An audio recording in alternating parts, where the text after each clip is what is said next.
Hi, I'm David. Welcome to In the Workshop.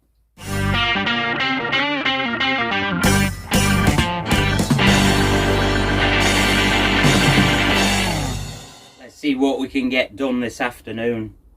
So, I want to start by sorting this little clock out. So I just came up with the idea of just having a clock that can sit on the edge of a shelf like that, or it can sit on top of some books or something on a shelf, you know, further back. But I was trying to make it into like a bit of a character, and I thought, oh, probably put some eyes up there, but I really don't like them at all. I think it'll be better just with the square clock on there.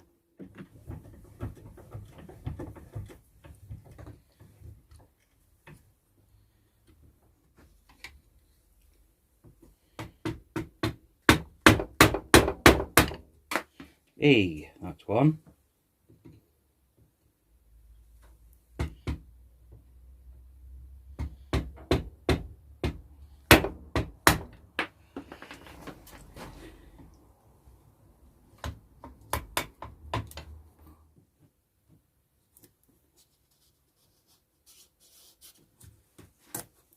Just putting masking tape on here to try and stop too much dust going inside of that clock face, the acrylic that I've got there, because there's no way into it to clear it out. That's one of the problems with this, is that you can't get inside there. I should have made it so there was a way to get in, but as with a lot of things, I was just making this up as I went along, and this is just how it turned out. Right, let's get something to sand that up with.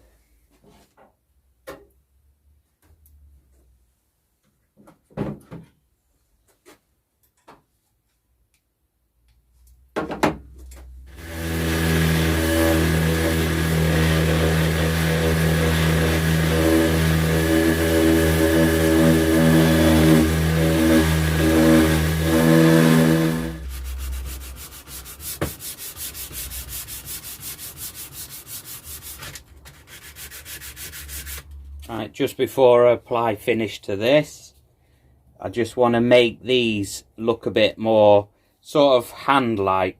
Not a lot, they're not supposed to be realistic to anything, because like I say, I just made this up as I was going along. But I think taking some little nicks out here might help a little bit. Probably, we'll see. I'm just using this coping saw.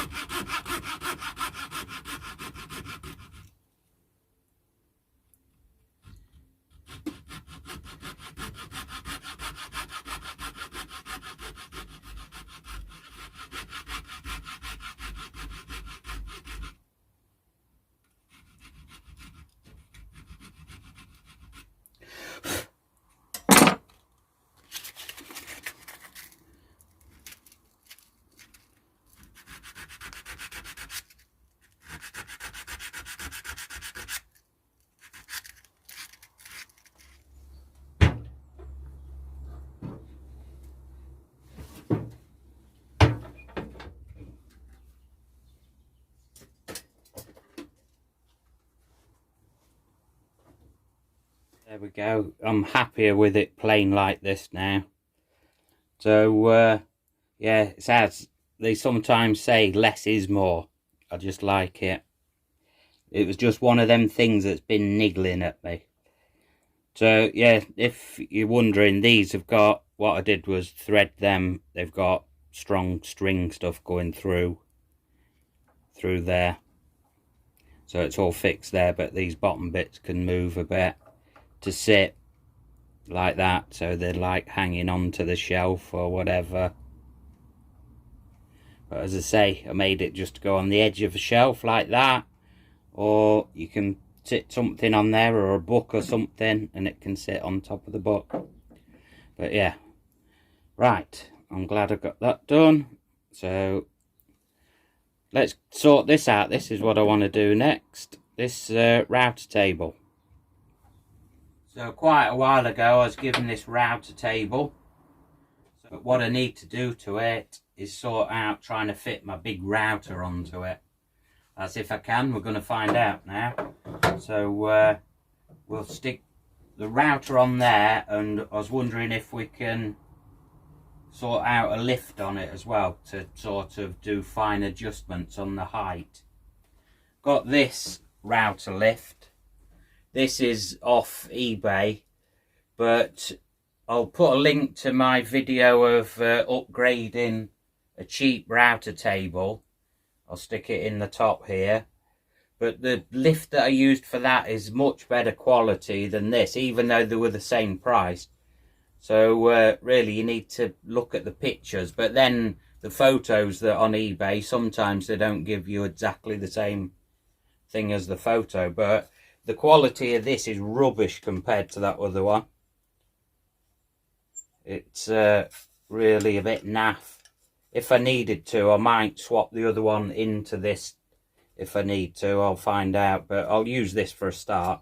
But yeah, this is rough as anything. It's got all sharp cut edges on there. The handle on there, the knob, drops down lower than the bottom of there, which isn't any good. So that's only any good if you got it hanging over the edge or something. So you'd have to put a block or something under there so that you can actually turn this. But yeah, this is naff compared to the other one. When I showed this before, I sorted out this so I could use it for holding the pillar drill, this little bench drill, and that just simply hooks on into slots on there and can pop off really easy.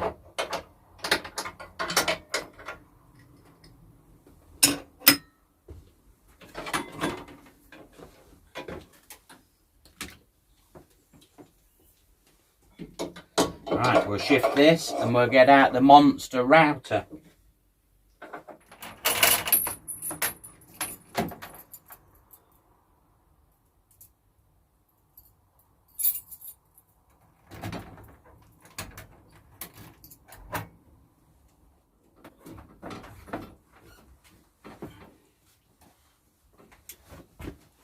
This is what I've got. It's a 1700 watt GOF 1700 ACE Bosch, and it's pretty heavy.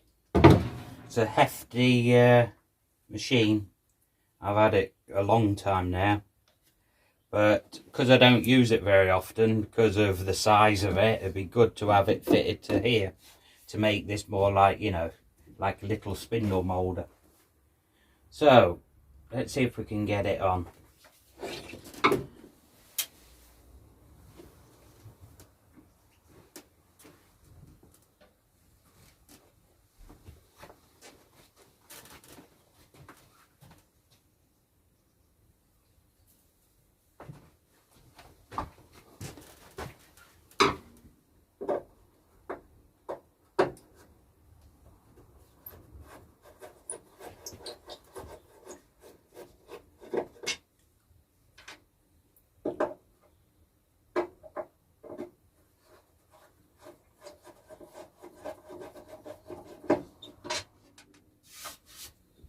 An update on the garage. I'll just show you a clip now of it. It was very windy last night. There was gales, so this is what it looked like in the gales. So this is an update on the garage. As you can see, it's unbelievably windy outside, but it's shaking the hell out of this.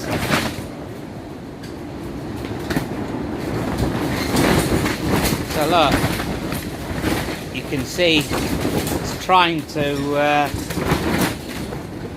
make it lift off.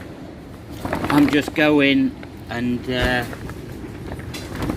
making sure these are tight.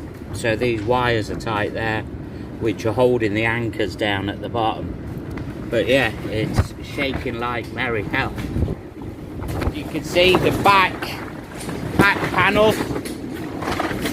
It's not very tight anymore. frame shakes. I'm not surprised, but I'm just hoping it holds together and don't rip it apart. That's blowing the sides up there. You can put things down on the outside to try and hold that down, but I'm hoping that when this inflates, that some of this lets the air out. Put a ground sheet down on the floor to stop condensation in here. I'll put some bungee ropes along here with some inside there. There's some inside these. There's some bamboo to keep them straight so they don't sag. And then obviously this is just pipe insulation. And I thought if we get snow or anything, it might just hold it a little bit while it slides off. But it's whether it lasts up to these winds, to whether it gets to any time that it snows.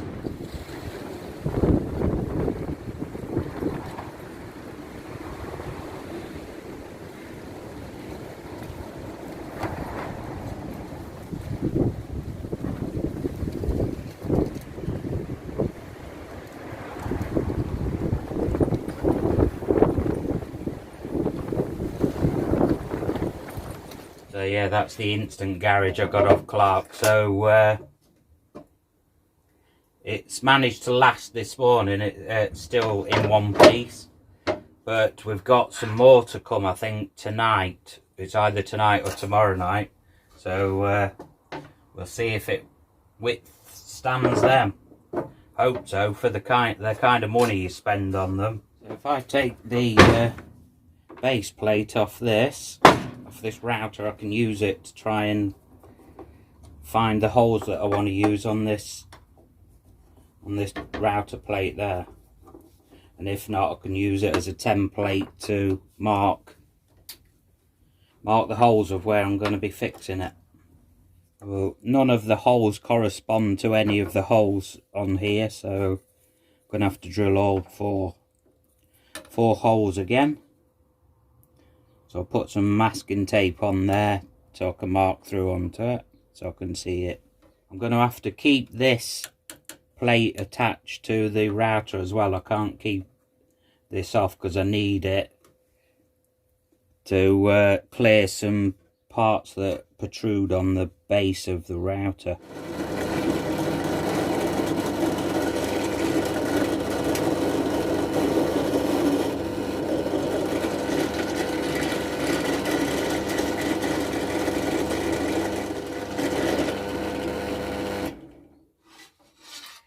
That's annoying. That don't get to there because of the depth of that. It's about 5mm too short between there to be able to get to that one.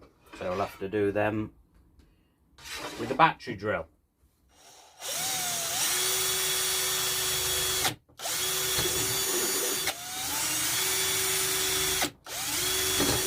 Countersinking these so they're below the surface.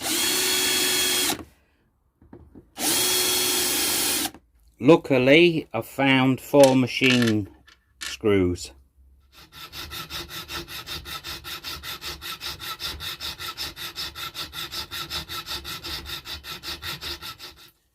Just hacking about 5mm off these machine screws so that they're the right depth.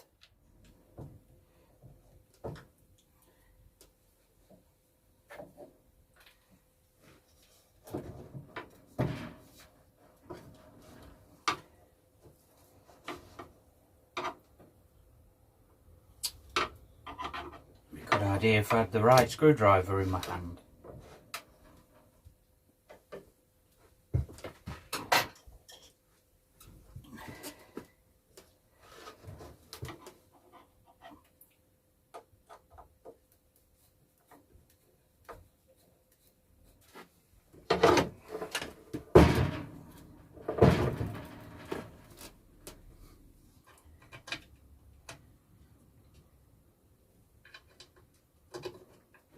Right, I've got that attached on there.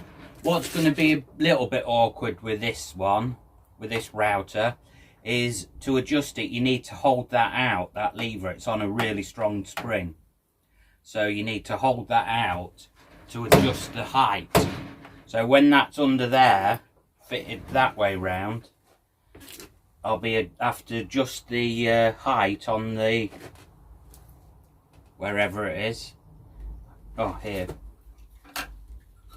So I'll have to adjust the height on this little lift to push it up, but while I'm doing that I'll have to hold that lever out, because else it won't move, because it's pretty strong. So you would adjust it with that and then let go of the lever. Or I could fit just a rubber strap round there that I can just go under and hook it round there to hold the lever open. Then I'll be able to adjust it with one hand and then just pull the rubber strap off to let it go back to clamp it to get it all tight. But we'll see.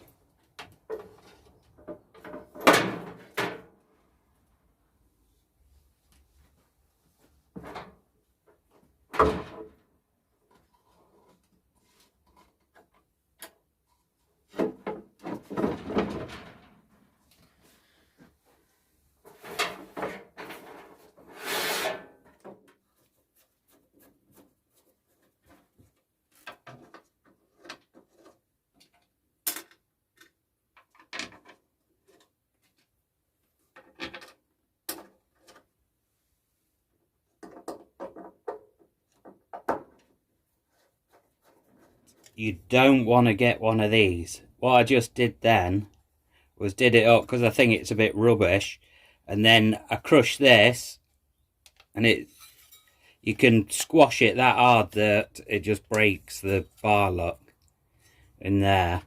The bar's snapped.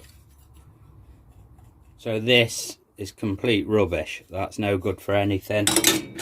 This is the other one that I got. This is much better. Solid flat piece there and there, piece of steel. And it's got two scissor points there. And they're held together with clips. And not screws like that. And it hasn't got a titchy clipping handle like that. It's got that big plastic one like that. So yeah, this one's built loads better. This one's complete rubbish. That's no good for anything. So the force to push this up, even when that lever's across, is loads. That's a lot of force pushing that up. So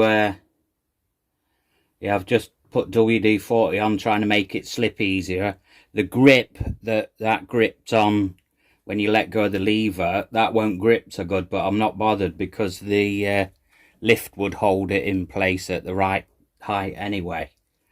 But yeah, this is really hard. So yeah, that's on there, but I think even with that lever off, and if I turn this, God blimey, that is really hard. So I might figure a different way to do that. This router's all still usable, obviously. It's just to have that fine adjustment. That's what I want. So I'll get this set up so it's usable. But what I'll have to do, if I can get away, I can manage to get about 60 millimeters of height under there. I think what I could do with is a car jack that'll go very close together. And I think a car jack will be alright on there. And I can just make somewhere to use a drill or something like that. Or even just a handle. And that should be able to lift that up easy then. So I think that's the way to go with that. And then I'll be able to put loads of pressure on. Might have to fit a bit more steel or something underneath this shelf, but to strengthen it, but we'll see.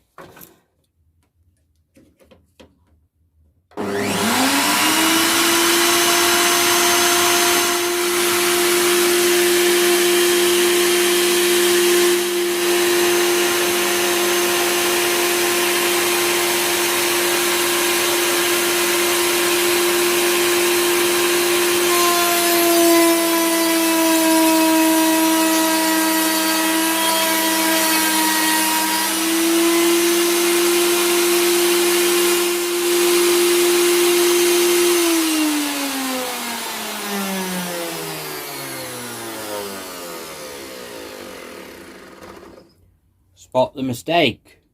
That featherboard's on the wrong way round.